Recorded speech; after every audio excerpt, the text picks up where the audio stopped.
네, 안녕하십니까. 저는 생명대학교 화학에너지공학과의 강석 교수라고 합니다. 만나서 반갑습니다. 이야, 반갑습니다. 네. 강석 교수님 나오신다고 해서 네. 일단 저희가 뒷조사 좀 시켜봤습니다. 저희가 국정원 끼고 조사했거든요. 정말 국정원을 끼고. 혹시라도 뭐 틀린 점 있으면 예, 바로 말씀해 주시면 말씀드리겠습니다. 좋습니다. 2010년도에 대한민국 최연소 남자 대학 교수로 임용되셨다고 하더라고요. 네, 맞습니다. 네. 최연소입니다.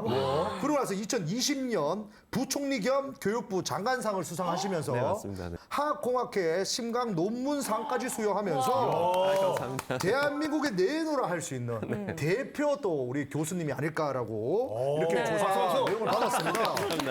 이렇게 어마어마하신 분이 뭐 얻어먹을 게 있다고 저희 방송에 나오셨을까요? 너무 궁금합니다. 일단 너무 극찬해 주셔서 감사드리고요. 네. 말씀해주신 것 중에 다행히 뭐 틀린 정보는 없었습니다. 네, 조사를 했나요? 네, 정확히 해주셨고요. 능력이 이제 뛰어나시기 때문에 훌륭한 분 모셨네. 감사합니다. 네. 아니 이렇게 지혜 다락방에 아무나 모시는 게 아니거든요. 네, 네. 여러분 아까 앞에서 낸 문제 정답이 궁금하시지 않으신가요? 궁금합니다. 네. 뭔데요? 네. 네. 일단 뭐예요? 그 위험한 장소에가 오늘 이제 주제지 않습니까? 네. 근데 보통 위험한 장소라면 많은 분들이 어떻게 생각하시냐면 어떤 무슨 공장, 맞아요. 뭐 화학약품 만드는 무슨 공장 네, 이런 위험하다. 것만 보통 생각을 하시는데요. 사실은 그렇지만은 않습니다. 위험한 데가 또 있습니다. 또 정말 위험하다 볼 수 있는 것 중 하나가 바로 우리 또 가정이거든요. 가정입니다. 예. 가정이다 너무 행복한 보니까 곳인데요? 예, 정말 행복한 곳이고 네. 뭐 역사가 이루어지는 곳이기도 하지만 봐봐, 내가 이불 빼고는 다. 근데 가정도에서 저희가 정말 조심해야 될 게 참 많습니다. 그래서 정말 우리가 정확한 지식을 알고 잘만 안전하게 생활한다면 문제가 없는데 네. 잘못 생활할 경우에는 정말 위험할 수도 있는 게 바로 가정이기 때문에 가정. 그거에 대해서 정말 하나하나 알려드리는 오늘 시간을 가져보도록 하겠습니다. 네. 네, 너무 재밌겠는데요. 네. 그럼 이제부터 시작해 보도록 하겠습니다. 네, 아, 감사합니다. 먼저 위험한 장소인데요. 네. 먼저 일단 이 좀 슬픈 사건에 대해서 먼저 좀 짚고 넘어가도록 하겠습니다. 아이고. 우리 이동엽 전 선생님께서는 잘해요. 저 왼쪽 그 영화 공기살인 혹시 저 영화 보셨습니까? 아, 받고 네. 또 저것 때문에 혹시 뭐 그것 때문에 난리가 났었잖아요. 네, 맞습니다. 아이들. 네, 맞습니다. 그 공기청정기인가? 맞습니다. 가습기. 아니, 가습기. 가습기 살균제, 아, 가습기 살균 살균제. 사건인데요. 아, 그 때문에. 그래서 그걸 이제 모티브로 해서 만들어진 영화도 있고요. 네. 이제 오른쪽은 그 관련된 이제 기사인데요. 네. 사실은 사망자만 수백 명 나왔고요. 피해자는 수천 명. 사실 지금 이 영상을 보고 계신 바로 이 시청자분들께서도 아마 피해자분도 계실 겁니다. 맞습니다. 맞습니다. 심지어 이게 피해자로 이제 인정을 못 받으셨지만 실제 저 제품을 한두 번에 쓰셨다 하면 그만큼 피해도 입으신 거거든요. 맞아요. 살아계신다 하더라도. 그러니까 네. 그만큼 심각한 건데요. 근데 이게 벌써 10년 넘은 사건인데 그렇죠. 우리 저 박권 선생님 이 사건이 결말이 난 것 같습니까? 아직 또 해결이 안 된 거로. 정확히 알고 알고 있습니다. 있습니다. 아직까지 예. 법원 판결이 어떻게 났냐면요. 예. 국가가 관리 잘못한 거에 대해서는 국가 잘못이 있다는 거 인정까지 해줬어요. 네. 그런데 아직 기업이 최종적으로 얼마를 배상해야 되고 뭐 이런 최종 결론은 아직 3심 결과가 아직 안 나왔어요. 예. 아직도요. 그러니까 10몇 년 지났는데도 아직도 이게 결론조차 안 났다는 거죠. 그러니까 제가 이 말씀을 왜 드리냐면 우리가 뭔가에 의해서 피해를 받게 되면 네. 그걸 일반 민간이 그걸 증명한다는 건 너무 어렵고요. 증명해낸다 하더라도 보시는 것처럼 그냥 오랜 시간이 또 걸린다는 거죠. 제일 힘들게 또 힘든 뭐 기업들, 대기업과 싸워야 되잖아요. 네, 맞습니다. 개인이 어떻게 이깁니까? 쉽지 않습니다. 네. 그렇기 때문에 오늘 제가 차근차근 어떤 걸 생활 속에서 조심해야 되는지를 좀 알려드릴 건데요. 그다음에 또 하나 또 이게 슬픈 사건 우리 김명선님께 여쭤보고 싶은데 혹시 이게 얼마 전에 나온 기사거든요. 죽음의 일터 오명쓴 학급 급식실 일할 사람이 없다. 무려 급식실에서 종사하시는 분들의 10명 중 3명이 폐 이상 소견을 받습니다. 어머. 거기 뭐 다 연세 많으신 분들만 있는 것도 아니에요. 네. 다양한 연령대 분이 계신데 10명 중 3분은 다 폐 이상하다는 이상 소견을 받습니다. 심각한 거거든요. 혹시 이 기사 본 적 있습니까, 김명수 님? 사실 저는 처음 봤어요. 근데 네. 저희 아버지도 지금 폐 질환을 알고 계셔가지고 네네. 지금 너무 좀 충격적인 것 같아요. 네, 맞습니다. 그래서 사실은 우리가 보통 이렇게 생각하잖아요. 뭔가를 이렇게 생활할 때, 뭔가 위해한 걸 우리가 들이마셨을 때, 또 먹게 됐을 때, 에이, 먹어도 안 죽어. 보통 이런 생각을 하거든요. 근데 가장 중요한 건 뭐냐면 지속성입니다. 지속적으로 계속 오랜 시간 동안 노출되게 되면 보시는 것처럼 가습기 살균제 사건 보셨죠? 그럼 또 이런 사건 보셨죠?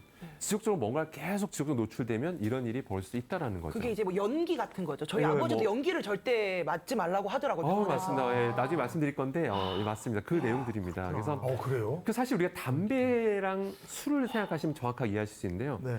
담배라는 게 제가 예를 들어 담배를 폈어요. 네. 폈을 때 제가 바로 폐암 진단 받을까요? 아니겠죠. 아니지. 네. 제가 하루에 2갑을 펴도 아마 전 폐암 진단 안 받을 겁니다. 네. 그래서 제가 매일 2갑씩 몇 년간 계속 핀다면 폐암 걸릴 가능성이 굉장히 높아지겠죠. 이제 높아집니다. 네. 술도 마찬가지입니다. 지속적으로 먹으면 간암 걸릴 가능성이 높아지잖아요. 네. 똑같습니다. 그러니까 유해한 화학물질에 계속 노출되면 이런 일이 벌 수 있다는 거죠. 그래서 제가 오늘 말씀드릴 거는 바로 이런 지속적으로 노출되면 안 되는 것들에 대해서 차근차근 설명드릴 거고요. 오늘 너무 재밌겠네요. 네, 그래서 먼저 첫 번째 여러 공간들에 대해서 말씀드릴 건데 이제 가정 얘기하기 전에 먼저 첫 번째 예. 미용실부터 먼저 찾아보도록 하겠습니다. 아, 이따 오늘 예약했는데. 네, 네, 아마 다 미용실 안 가시는 분은 없을 것 같습니다. 저도 오늘 가는데 그렇죠. 염색하러 가거든요. 자기 혼자 머리 자르는 날은 불가능하지 않습니까? 염색하러 저 흰머리가 너무 많이 나서. 맞습니다. 사실 우리가 컷하러도 가지만 보통 또 염색하나 하러나 파마하러 가잖아요. 네네네, 파마. 그럼 제가 한번 질문 한번 드려보겠습니다. 우리 아나운서님께, 우리 민경 선생님께 여쭤볼게요. 네. 자, 그렇게 저렇게 염색하러 가게 되면 염색약을 바르지 않습니까? 네. 염색약 딱 바르면 중요한 게 이 염색약 기능 중에 중요한 성능은 뭘까요? 색깔을 입히는 거? 그렇죠. 그게 네. 가장 첫 번째일 거예요. 두 네. 번째 또 우리 이동현 선생님 어떤 게 더 중요할까요? 그 이제 화학적인 어떤 냄새 같은 것들이 막 나던데. 네, 나죠. 예. 네. 일단 가장 중요한 게 바로 만약에 우리 강민호 선생님께서 딱 발랐을 때 만약에 뚝뚝 떨어진다고 생각해 볼게요. 네. 색깔이 입히는 과정에서 이 뚝뚝 흘러요. 그럼 안 되겠죠. 네, 안 돼요. 그래서 머리카락에 잘 달라붙게 하는 게 굉장히 중요한 성능입니다. 아. 그래서 자세히 보시면 쫙쫙 발랐을 때 안 떨어지죠. 예. 네. 예, 그래서 약간 접착력 있는 성분이 중요해요. 그러게요. 약간 크림 형태로 되어 있는 염색약. 예, 맞습니다. 예. 그럼 거기에 보면 약간 접착력이 필요하기 때문에 그 접착력을 보여주기 위해서 특정 화학 성분이 존재해야 됩니다. 네. 그 존재하는 화학 성분이 바로 뭐냐면 네. 포름알데히드라는 오, 성분이에요. 그거 안 좋은 건데. 포름이요? 포름알데히드 한 번도 들어보셨어요? 네, 포름알데히드. 포름알데히드. 그 집 그거 할 때 그거 오. 나오면 안 되잖아요. 아, 굉장히 피톤치드 그래서 하잖아. 되게 많이 자주 알겠습니다. 네, 그래서 네. 뭐 잠깐 외워주세요. 건강에 관심이 굉장히 많으신 것 관심 같아서. 많으시죠. 그건 네. 아닌데 갑자기 알게 되네요. 근데 실제 우리가 세직증후군이라 한번 네, 들어보셨죠? 세직증후군 때문에. 세직증후군 때문에도 막 초창기에 막 콧물 줄줄 나고 막 네. 피부 두드러기 나고 이런 거 또 호흡이 가빠지고 막 이런 거 많잖아요. 근데 그거의 원인이 포름알데히드인데 마찬가지로 저런 염색약 파마약에서도 포름알데히드가 많이 나옵니다. 그러니까 왜냐하면 좋네. 포름알데히드가 원래 기체 상태예요. 네. 근데 기체 상태인데 그걸 물에 녹이면 포르말린이라고 해요. 네. 근데 보통 물에 녹여서 많이 쓰거든요. 그래서 이거를 시체 방부제로도 쓸 수 있습니다. 시체 방부제. 방부제로도. 그래서 실제 우리 곤충들도 안 썩게 막 표본하잖아요. 네네. 저런 포름말린 처리하면 안 썩어요. 그래요. 그 정도로 그 살생력이 굉장히 뛰어납니다. 포름알린. 네, 굉장히. 그래서 포름알린 같은 성분들이 좀 존재하게 돼요. 네. 근데 반응 안 하고 남아 있는 포름알데히드가 날아가게 됩니다. 네. 그래서 미용실 가면 특유의 쾌쾌한 냄새가 네, 나요. 맞아요. 냄새가 냄새 그 많아요. 중에 하나가 바로 원인이 하나가 바로 저런 포름알데히드라는 거 꼭 기억하셔야 됩니다. 염색할 때 이상한 냄새. 그래서 실제로 제가 오버하는 게 아니고요. 예. 실제 어떤 전문가분이 미용실 공기를 실험해 봤어요. 예. 미용실 돌아다니면서 예. 그 공기 분석기로 이제 분석을 해본 거예요. 어. 했더니 어떤 곳에서는 물론 지하긴 했었는데요. 기준치의 20배가 넘는 포름알데히드가 검출돼서 난리가 났었어요. 포름알데히드는 여러분 1군 발암물질입니다. 야, 지속적으로 계속 들이마시게 되면 굉장히 안 좋아요, 사실. 네, 그래서 실제로 사실 근데 여러분이나 저나 미용실을 가봤자 많이 가야 정말 한 달에 한 번? 많이 가야지만 한 달에 한두 번일 것 같아요. 그쵸, 솔직히. 그쵸. 그런데 저기서 일하시는 종사자분들은 지속적으로 고농도 포름알데히드에 계속 노출되고 있는 아이고, 거고요. 그러네. 사실 여기 계신 일하시는 분들이 제 걱정입니다. 솔직히 말씀드리면. 맞아요. 맞네요. 그래서 거기서 일하시는 분 혹시 친척분이나 아시는 분 계시다면 네. 꼭 주의사항 알려주시는 게 좋습니다. 환기를 자주 시켜주는 맞습니다. 게 한 개 제일 좋을까요? 중요한데 사실 네. 위에서 환풍구에서 이렇게 공기를 빨아들이고 맞죠. 있지만 네. 충분하지가 않아요. 워낙 많은 사람들이 동시에 파마 맞아요. 염색하다 보니까 네. 그래서 실제 공기질을 측정해 보면 좋지가 않습니다. 근데 신기한 게 저런 대형 미용실들 보면 환기가 잘 안 됩니다. 맞아요. 자세히 보면 아하. 창문 잘 안 열 거예요. 네, 안 열어. 왜 안 여냐면 에어컨도. 에어컨 특이 맞습니다. 냉방법 때문에 네. 이런 도로변에 있는 로드샵 같은 경우는 못 열게 돼 있어요. 네. 그러면은 냉장고 에어컨 틀어놨기 때문에 어. 그런 문제가 있다라는 거고요. 그리고 평소에도 이렇게 바람이 많이 날리면 머리가 망가질 수가 있어요. 하는 동안. 그죠, 맞아요. 그러니까 바람이 잘 안 날리게 하려고 실제 네. 이렇게 환기하는 경우가 잘 없습니다. 안 돼요. 그래도 불구하고 혹시 아시는 분이 계시다면 네. 좀 자주 환기가 잘 되는 조건을 좀 만드시는 게 중요하다는 거 꼭 아이고야. 기억하셔야 되겠습니다. 법적으로 문제를 네. 이렇게 해야 되겠네. 그다음에 두 번째는 이제 가정으로 돌아보도록 하겠습니다. 네. 충격적인 사건이 이제 소식이 이제 미국으로부터 전해졌는데요. 네. 사실 이게 우리나라에서는 크게 안 알려졌습니다. 예. 근데 오늘 다시 우리 BTN을 통해서 지혜 다락방에 대해서 한번 자세히 알려드리겠습니다. 2023년 2년 전으로 거슬러 올라가는데요. 1월 11일 날 어떤 기사 뜨냐면 가스레인지는 숨겨진 위험, 미국서 사용 금지되나 이런 기사가 충격적인 기사가 이제 미국으로부터 전해집니다. 요리해야 되는데? 가스레인지를 요리해야 되잖아요. 네. 가스레인지 우리나라 대부분 다 가스레인지 쓰거든요. 가스레인지인데. 예. 실제로 미국 소비자 제품 안전위원회에서는요, 이 가스레인지가 너무 위험하니 사용 금지 또는 제조 수입 금지 방안을 검토하기 이르릅니다. 그래서 실제로 어느 정도였냐면 미국 화학협회에서는요, 이제 많은 전문가들이 모여 있는 화학협회에서는 가스레인지를 켜보고 실험해 보니까 유해 물질이 얼마나 나오는 거야 하고 실험해 본 거야. 너무 많이 나오니까 미국 화학협회에서 공식 입장문을 냅니다. 전기레인지 구매를 촉구하는. 저기는 뭔가 이익단체가 아닙니다. 전기레인지 회사로부터 뭔가 후원금 받고 하는 회사가 아니라 진짜 가스레인지가 유해물질이 너무 많이 나오니 전기레인지 구매를 촉구합니다라는 입장문을 냈을 정도입니다. 심각하다고 볼 수가 있겠죠. 그래서 심지어 어디까지 진행이 됐냐면요. 미국엔 주가 많잖아요. 50개 주가 있는데요. 주마다 법이 다 다릅니다. 근데 가장 앞선서서 추진한 주가 바로 미국 캘리포니아 주입니다. 경제 규모도 굉장히 크고요. 참고로 미국 캘리포니아 주 경제 규모 하나가 대한민국보다 큽니다. 참고로 얘기하면. 우리나라 세계 10위의 경제 대국이지만 미국 캘리포니아 주 하나가 우리나라보다 클 정도. 아무튼 그래서 거기가 주가 크다 보니까 굉장히 앞서 선도하는 게 되게 많아요. 안전에 대해서. 그래서 캘리포니아 주랑 이런 뉴욕 주 같은 데서는 실제로 지금 추진하고 있습니다. 이걸 근데 이제 당연히 소송이 걸렸어요. 행정 소송이 걸렸고요. 그래서 1심에서는 아마 이제 이 정부가 주정부가 이겼는데 2심에서는 아직 좀 졌어요. 그래서 아직 3심 결과가 나오지 않았습니다. 근데 3심 결과 나오면 미국에서는 캘리포니아 주와 뉴욕 주는 가스레인지를 못 쓰는 거예요. 거기서는 이제 못 써요. 그냥 더 이상 거기서 판매도 안 되는 겁니다. 신기하죠. 가스레인지 우리가 늘상 많이 쓰는 거잖아요. 그러니까요. 그래서 왜 그런지 지금부터 차근차근 한번 살펴보겠습니다. 와, 신기하네. 정말 이렇게 소위 말해서 오버하는 건 아닐 거 아닙니까? 네. 과학적 근거가 있겠죠. 한번 살펴보겠습니다. 먼저 우리 그 가스레인지라고 하는 건 가스를 이용하잖아요. 네. 가스라는 건 바로 도시가스를 쓰죠. 그렇죠. 도시가스의 주성분은 우리 선생님 뭐라고 적혀 있습니까? 일산화탄소. 일산화탄소. 여기 보면 메테인이라고 적혀 있죠. 네, 메테인. CH4가 보통 유럽식으로 메탄이라고도 합니다. 저희가 메탄가스라고 하죠. 네. 근데 메테인 가스가요. 연소해야 하면서 열이 나는 거거든요. 불이 나는 거거든요. 그렇죠. 근데 연소하려면 산소가 필요하겠죠. 네. 맞죠? 근데 여기 보시면 우리 박건 선생님. 예. 산소가 충분할 때랑 예. 산소가 부족할 때랑 예. 생성물이 같습니까? 다릅니까? 달라요. 이게 특징입니다. 예. 그러니까 산소가 충분하면 이산화탄소와 물이 나오는데요. 예. 산소가 부족하면 뭐가 나오죠? 일산화탄소와 물이 나오는데 일단 일산화탄소가 얼마나 심각한지부터 알아보겠습니다. 일산화탄소는 공기 중에 이 공간에 0.5%만 있어도 여러분들과 저는 죽습니다. 0.5%만 있어도 여러분이나 저는 사망합니다.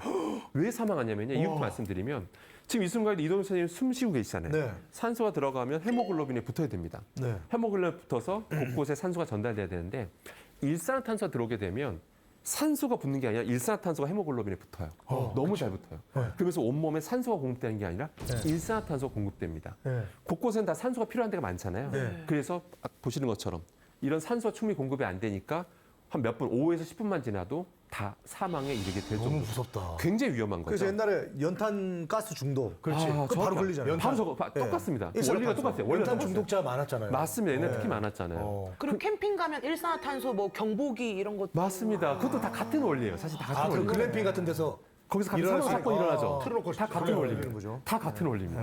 근데 이제 여기서 이제 많은 분들이 오해를 하세요. 그러니까 뭘 오해를 하냐면 네. 아니 우리 집이 요리를 하면 가스레인지가 있고 우리 공간이 있으면 네. 아니 우리 집에 산소 충분하고 충분하지. 내가 살아 있는데 산소를 충분히 마시니까 내가 살아 있는 건데 네. 산소가 왜 부족해지냐라는 네. 질문을 제일 많이 하세요. 그렇죠. 그럼 선생님 정말로 산소가 부족해질까요 요리하면? 아니요, 저는 안 부족해질 그죠? 것 같아요. 저게 너무 약간 그 부족하다는 말이 뭔가 애매모호해요. 애매하죠. 우리 강민경 선생님 네. 산소 부족해질까요 요리하면? 부족해지진 않을 것 같아요. 그래서 저거 킬 때 네. 가끔 숨 참고 킨 적 많아요. 예? 장난. 아니, 가스 마시기 싫어가지고. 네. 잠깐 민경이 저 이동엽 옆에 있다 보니까 좀 비슷해졌어. 이동엽화 되고 있네. 제 개그인데 그거. 알겠습니다. 근데 여기서 제가 정확히 원리 알려드리면 보통 주변에 산소가 아무리 많아도 네. 당연히 이제 딱 킬 때 메테인이 타면서 네. 산소가 소모가 되는데요. 네. 그 소모된 속도가 굉장히 빠릅니다. 굉장히 빠르게 소모되다 보니까 네. 순간적으로 주변에 이동현 선생님, 순간적으로 산소가 순간적으로 부족해진 순간이 올까요, 안 올까요? 오죠, 와요. 당연히. 바로 겁니다. 네. 순간적으로 산소가 부족해진 순간이 와요. 순간적으로 일어나요. 순간적으로. 그 순간적으로 일산화탄소가 나옵니다. 네. 그러니까 계속 일산화탄소가 나오는 건 아니에요. 그랬다고 우리는 다 죽었고요. 근데 네. 그건 아니고 순간적으로? 일산화탄소가 지속적으로 살짝 그냥 계속 나오고 있다. 네. 그래서 실제 저희가 실험을 해봤습니다. 네. 일산화탄소 측정기로 가스레인지 켜고 자 일산화탄소 측정기로 분석을 해봅니다. 네. 처음에는 안 나오는데 시간 지나면 좀 지나면 삐삐삐삐삐삐 소리가 납니다. 어. 일산화탄소가 서서히 조금씩 나오면서 이걸 경보를 일으키는 거예요. 삐삐삐 소리가 나는 겁니다. 그래서 그 앞에서 요리하시는 분들은 네. 미세하게나마 계속 일산화탄소를 계속 들이마시는 겁니다. 오. 그 사실은 산소가 가야 되는데 그것만큼 일산화탄소가 공급돼서 들이마신 것만큼 피해를 입고 계신 겁니다. 아까 제가 말씀드렸죠. 아까 그 급식 종사분들, 그렇죠. 열의 세 분은 다 몸에 안 좋으셨잖아요. 뭔가 이렇게 지속적으로 들이마시면 몸이 안 좋아진다는 거죠. 네. 그래서 가스 불킬 때. 그러면 저기 강민경 말이 맞네. 숨을 참아야겠네 우리가. 그러니까 요리하는 동안 계속 숨 참으면 우리가 쓰러질 수 있기 때문에 그래서 와. 일단 중요한 거는 첫 번째 반드시 환기를 하면서 요리하셔야 됩니다. 후드 키는 건 기본인데 후드가 솔직히 부족해요. 반드시 근데 보통 요리할 때 옆에 있는 창문 하나 열거든요. 네. 그건 잘못된 방법입니다. 그래요? 하나 여서는 안 돼요. 하나 열고 딴 데도 하나 여셔야 돼요. 반드시 공기가 순환이 돼야 순환할 됩니다. 수 있게. 그래서 저희가 실험해봐도 오케이. 별로 안 높아져요. 선생님, 근데 일산화탄소. 저희 집은 타워형이라가 순환이 안 되거든요. 굉장히 좋은 데 사시네요. 굉장히 좋은 데 좋은 데가 순환인가요? 자랑하지 마. 판사형이 아니었듯이에요. 판사형이 좋은 좋은 거지. 타워형 좋은 거 아니야. 제일 싼 거야, 싼 거. 타워팰리스에 사람 이름 사시나? 모르네. 샤워 팰리스가 아니라 그 옆에 이제 샤워 팰리스. 샤워 팰리스. 샤워만 되거든요. 타워 팰리스 말한 게 아닙니다. 타워형. 타워 팰리스 말씀하시는 샤워 팰리스, 샤워 팰리스. 이 사람들 무서운 사람들이네. 아무튼 그래서 사실 이렇게 환기가 안 되는 환기를 시켜야 곳이라면 무조건 환기가 해야 됩니다. 어떤 식으로? 진짜 현관문을 여셔서라도 하셔야 됩니다. 그렇게 하다 무조건 그리고 실제 농도 확 낮아져요. 실제 그건 반드시 지키셔야 되고요. 근데 일산화탄소와 문제는 아닙니다. 이것도 문제인데 네. 미국 화학협회에서도 왜 경고했냐면 또 다른 문제가 또 있습니다. 뭐죠? 바로 뭐냐면 이산화질소도 많이 이산화질소. 나와요. 뭔가 안 좋아 보인다. 네, 이거가 우리가 실제 길 가다 보면 무슨 전광판에 대기 오염 지표가 나와요. 이산화질소. 이산화질소가 몇 ppm 하면서 오늘은 공기질 맑음 이렇게 나오잖아요. 예. 그때 항상 체크하는 게 저 이산화질소입니다. 미세먼지. 왜냐하면 이산화질소는 여러분 그 자동차 배기가스 있죠. 네. 배기가스 주성분입니다. 실제 배기가스 많이 마시면 폐 안 좋아진다는 건 다 알려진 사실이잖아요. 네. 그게 바로 가스레인지 켜도 나와요. 그러니까 가스레인지로 우리 강민경 선생님께서 네. 어떤 요리를 하셔도 네. 이산화질소와 일산화탄소는 피할 수가 없습니다. 그걸 계속 들이마시니까 어떨까요? 네. 이산화질소 계속 들이마시면 여러분 바로 폐로 갑니다. 네네. 폐를 공격해요. 아이고. 그러니까 폐기능이 계속 떨어질 수밖에 없어요. 아, 그럼 안 돼. 아까 보셨잖아요. 급식 종사분들 그렇게 폐가 안 좋아하셨다는 네. 거. 그러니까 꼭 기억하셔야 되고요. 그래서 반드시 첫 번째 환기가 가장 중요하다. 환기시키라. 환기 딱 그것만 기억하시면 됩니다. 환기. 네, 환기가 너무 중요하다는 꼭 기억하시기 네. 바랍니다. 한기해 제발 좀. 자, 그 다음에 네. 자 이제 이렇게 하실 것 같아요. 이렇게 이 영상을 보고 계신 분들이 이럴 줄 알고 나는 가스레인지 안 쓰고 인덕션. 전기레인지요. 전기를 쓴다. 이럴 줄 알고. 전기레인지 전기를 쓰실 것 같아요. 네. 실제 전기레인지는 두 종류가 있습니다. 네. 뭐가 있죠? 우리 여기 선생님? 인덕션. 인덕션 또 뭐가 있죠? 하이라이트. 하이라이트. 두 가지가 있습니다. 달라요? 다른 원리가 다릅니다. 그게 소치 되는 소치 있고 안 오, 되는 정확히 소치 알죠. 있더라고요. 그러니까. 네. 하이라이트는 주부하더니 아주. 되게 전문가십니다. 네. 그러니까 하이라이트는 진짜 말 전기로 열을 내는 거예요. 그러니까 모든 용기를 올려놔도 다 이제 열이 가해지고요.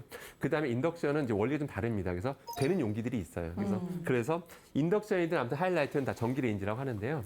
전기레인지로 바꾸시는 게 사실 더 낫긴 합니다. 솔직히 말씀드리면 인덕션이 하이라이트 바꾸시는 게 좋은데 사실 근데 우리나라 잠깐 하이라이트만 비교해 보면 네. 가스레인지 쓰시다가 하이라이트 바꾸시면 되게 답답하세요. 왜냐면 화력이 세지 않아요. 화력의 차이가 좀 많이 납니다. 특히 그러니까. 사골 끓일 때. 되게 안 잘하시네요. 끓여져. 그리고 전기세도 많이 나와요. 맞습니다. 전기세 많이 나와요. 많이 전기세 나와요. 많이 네. 넣습니다. 그래서 음식도 더 맛있지 않나요? 가스레인지가. 왜 팔팔 끓으니까 라면 끓이면 더 맛있어요. 느낌도. 맞아요. 더 팔팔 빨리 끓으니까. 네. 저는 한국 사람- 연탄불이 맛있더라고요. 그래서 연탄 아궁이에 아직도 때. 또 연탄한 거 있어 하시고. 네. 아무튼 그래서 전기레인지가 좀 각종 낫다. 근데 어떤 분 이런 질문 하세요. 아니 전기레인지는 전자파가 많이 나오는데 저걸 추천할 수가 있냐라는 질문 하시는데 전자파. 그 생각을 못했네. 전자파도 전자파. 사실은 위험성이 밝혀졌지만 근데 사실은 이게 사실 거리에 완전 약해지거든요. 좀만 네. 멀어지게 되면 네. 확 낮아지기 때문에 그래도 전기레인지 하다가 이렇게 좀 적당히 떨어져 있을 수도 있고 네. 근데 유해가스 들이마시는 거랑 비교해 보면 사실 이게 더 낫습니다. 훨씬 낫지. 네, 똑같이 위험하다면 더 안전한 거는 이게 더 안전하다라고 볼 수가 있습니다.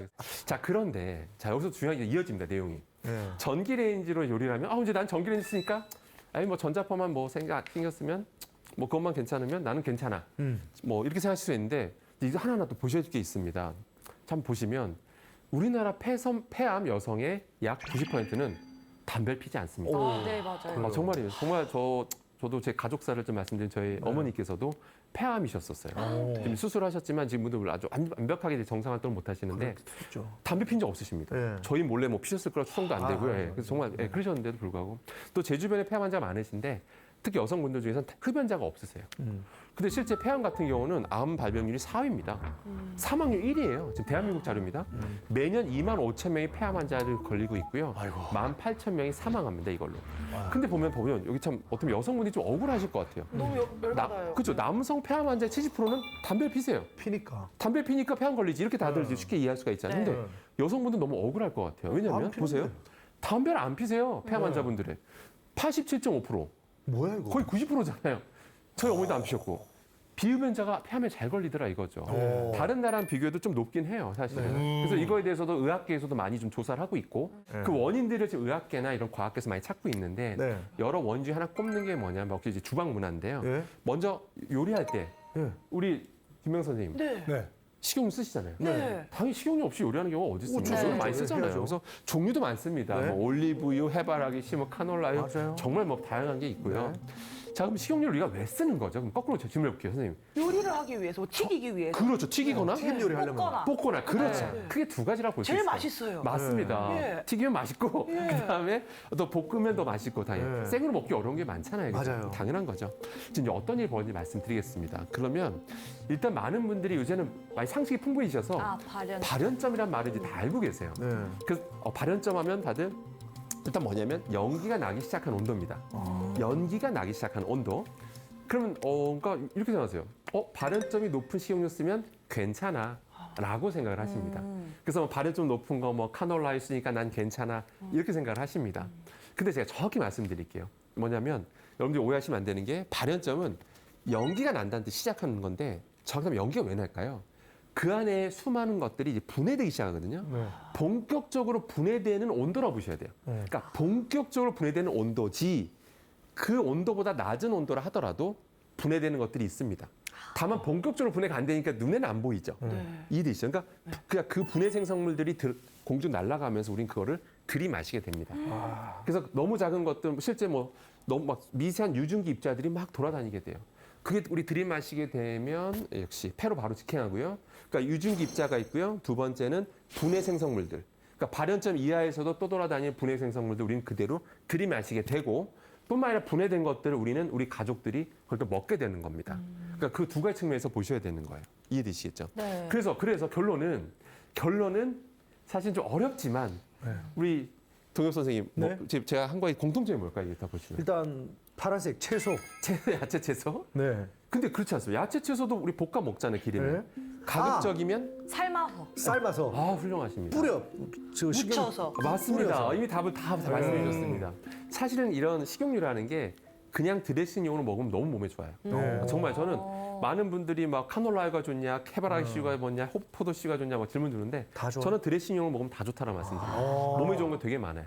다만 그거를 이제 고온에서 볶게 되면 이상한 일들이 벌어지기 시작합니다. 근데 그 올리브 중에서도 제일 좋다는 엑스트라 버진 올리브 이것도 이렇게 가열하는 거는 안 좋습니다. 엑스트라 버진 올리브유도 똑같습니다. 무슨 거기에 얘기냐면 튀겨서 맛있는 치킨도 있잖아요. 맞습니다. 그런데 사실은 우리가 의학계에서 항상 하는 얘기가 있죠. 네. 건강하게 살기 위한 10계명 하면 항상 등장하는 게 뭐냐면 튀긴 음식 자제하기. 항상 들어가죠. 명절 때면 뭐 전 같은 거 좀 네, 적게 네. 먹기 뭐 이런 것도 많이 들어보셨죠. 그런 것처럼 이게 튀기다 여기 높은 온도라는 건 200도 이상을 말합니다. 네. 여러분들이 가스불 하시면 가스불 자체는 1000도가 넘어요. 가스 그래서 그 위에 프라이팬도 순식간에 200도 이상이 되고요. 그 전기레인지를 하더라도 하이라이트도 하거나 인덕션 쓰면 프라이팬 표면 온도가 순식간에 200도 이상 올라갑니다. 거기에 식용유 넣고 막 지지고 볶으면 유해 물질이 안 나올 수가 안 나올 없어요. 수가 없네요. 날아가는 건 말할 것도 없고. 아까 보셨잖아요. 급식 종사자분 열의 세 분은 폐가 안 좋으셨잖아요. 좋네. 이래서 그런 겁니다. 그래서 저는 가급적이면 열을 가야 된다면 삶아 드시라고 말씀드립니다. 삶아 드시거나 삶아 드시고 물에다 팔팔 끓으면 물은 올라갔자 100도거든요. 네, 거기다 삶아서 드시거나 그럼 살짝 데치거나 그다음에 식용유 드신다면 드레싱 용도로 드시고. 그다음에 저는 한 번도 고기를 먹지 말라고 얘기한 적이 없습니다. 고기를 먹어야 된다면 우리 박건 선생님 어떻게 먹는 게 좋을까요? 역시 예. 삶아서. 삶아가지고. 네, 고개 칙칙 붓는 것보다 네. 보시는 것처럼 삶아 먹는 게 훨씬 몸에 좋습니다. 실제 진짜 재밌는 얘기 드리면 실제 이렇게 말씀드리면 뭐 저렇게 안 해도 오래 살 수 있는데 뭐 이렇게 얘기하시는데 네. 예전에 오키나와 장수전 아시죠? 네, 오키나와 오키나와. 장수전이 오래 살기로 유명하시잖아요. 네. 그때 지금은 그 자녀 세대들은 조금 성인병이 많은데 식습관이 바뀌니까. 네.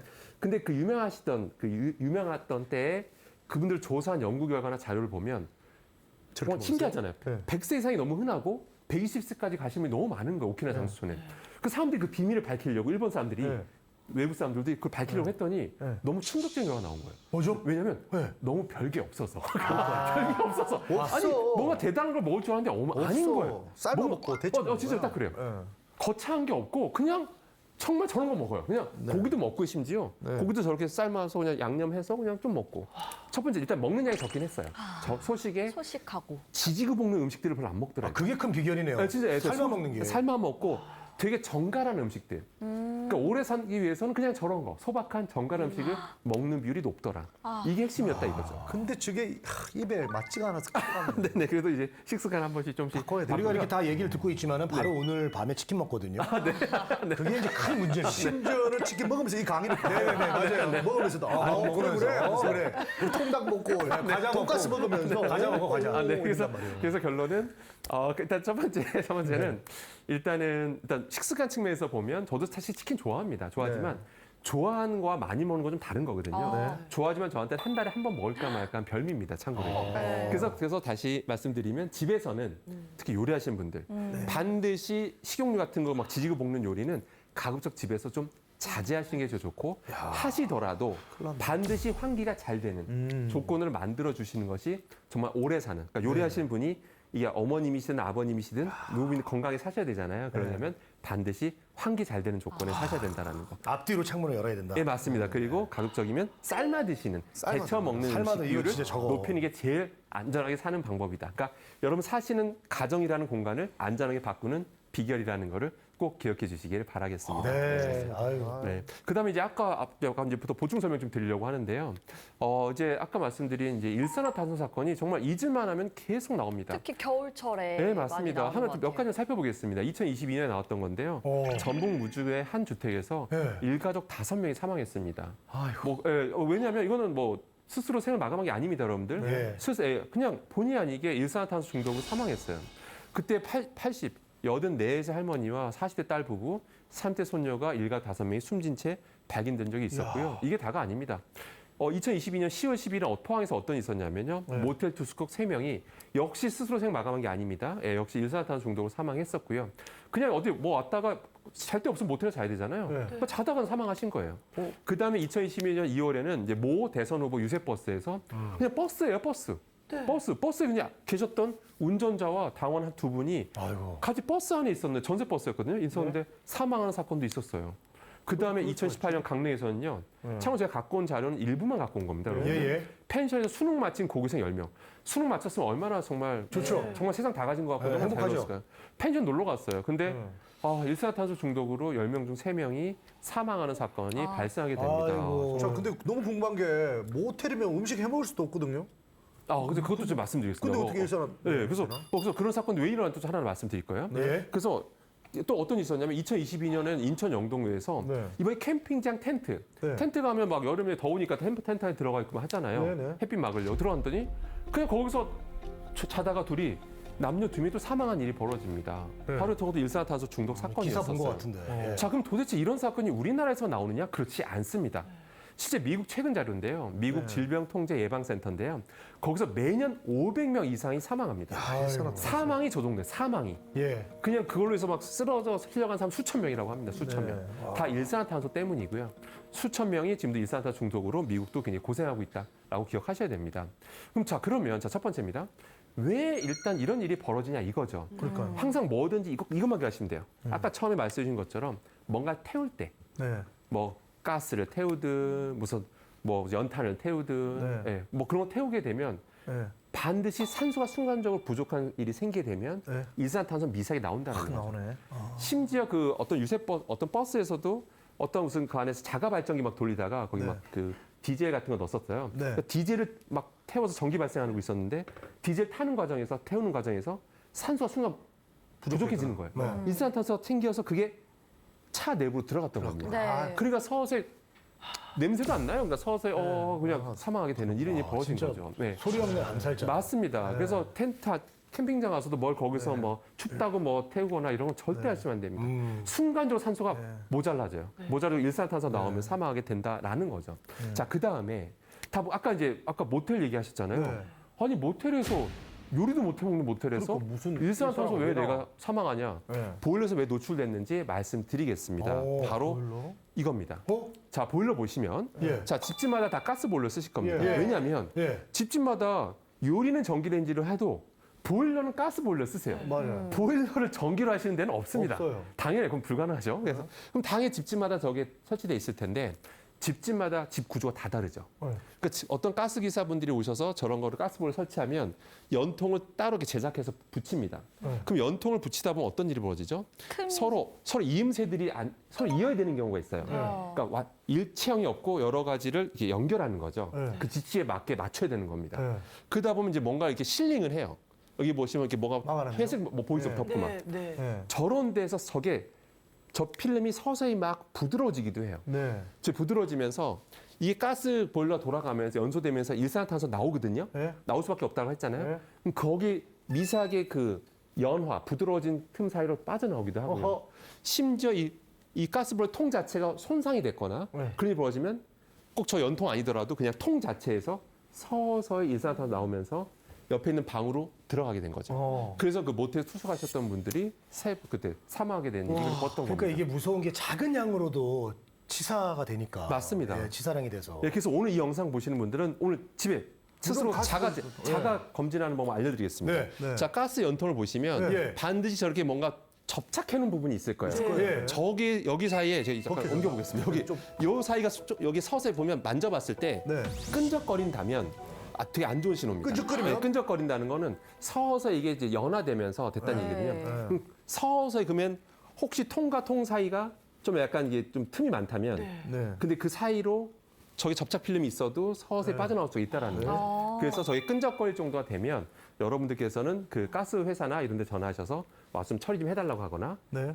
그렇게 하시는 게 방법입니다. 저 가가지고 지금 만지다가 중독되고 쓰러지면 어떡합니까? 근데 보통 저런 데들은 이런 데 보면 이렇게 창문 열 수 있게 돼 있기 때문에 보통 여기 밀폐되어 있는 데는 없습니다. 보통 집집마다. 이런 네, 그렇기 때문에 반드시 저런 거 한번 점검해 보시는 것도 한 방법이겠습니다. 예. 중요한 저 가스 보일러 통이 어디 있는지 모르겠는데. 집이 어딘지 다용도 집이 너무 다용도 넓어서 집이 너무 넓은 거 집이 너무 넓은 타워형, 타워형. 타워리스에는 그런 거. 가스 보일러 통 하긴 했어요. 세탁기 위에. 다용도실. 네. 집이 도대체 얼마나 넓은지. 아니 그건 아니고 에어컨 그 필터는 내가 어디 있는지 아는데 돌아가는 거. 이도임 씨 안 역시. 되겠네. 이도임 씨 가스보일러 연통 담당자가 있잖아요, 집안에. 그분한테 얘기를 해요. 전화해봐야 되겠다. 그분이 확실하게 또. 베란다 담당자도 있고 다 있어요, 집에. 담당 집사님이 이제. 네. 집사님이 해주시는군요. 부럽습니다. 야 교수님까지 이래 한 팬이 되겠네요. 네. 그래서 항상 이거 자가 점검도 꼭 해봐야 해보시기를 되겠네요. 부탁드리도록 해야 돼요, 꼭 해야 하겠습니다. 돼요. 예, 그래서 오늘 꼭 여러분들은 집에서 이 영상 보시는 우리 시청자님들께서는 꼭 점검해 보시기 바라고요. 항상 이게 위험한 장소가 가정이 될 수 있다는 거 꼭 명심하시기 바라고요. 제가 오늘 알려드린 지침들 꼭 생활하면서 안전한 생활 영위하시길 바라겠습니다. 이상입니다. 고맙습니다. 너무 도움되는 강의였다. 네, 오늘 굉장히 유용한 강의였습니다. 감사합니다. 네. 가장 안전하다고 믿었던 곳이 가장 위험한 곳이 되지 않도록 오늘 강연 내용 꼭 기억하셨으면 좋겠고요. 오늘 지혜의 다락방은 여기까지입니다. 함께해 주신 여러분, 다음 시간에 또 만나요.